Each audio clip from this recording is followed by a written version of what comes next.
Above ஆவரேஜ்னு பார்த்தீங்கன்னா இதே ராசிகள்லேயே சிம்ம ராசிக்காரர்கள் படாத பாடுபடுவாங்க. ஏன்னா அவங்களுக்கு வந்து பார்த்தீங்கன்னா அஷ்டம சனி, ராசியிலே கேது.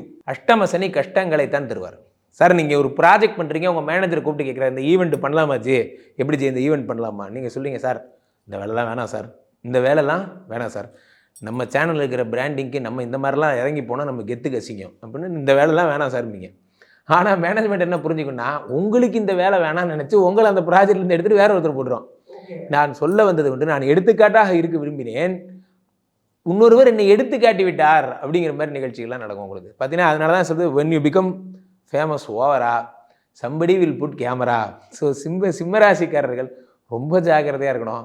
நம்மை மீடியாவின் கண்கள் நம்மை தொடர்ந்து கொண்டிருக்கின்றன என்பதை கவனிக்கணும். சில பேர்லாம் பார்த்தீங்கன்னா வாட்ஸ்அப்பில் ஹாய்னு வரும், இவர் என்ன திரும்பவும் ஹாய் டியர் சொல்லு, டியர் எங்கே இருக்கு, வாடா நீ அழகாக இருக்கடா, கடைசியாக பார்த்தா அவன் ஒய்ஃபாக இருப்பான்.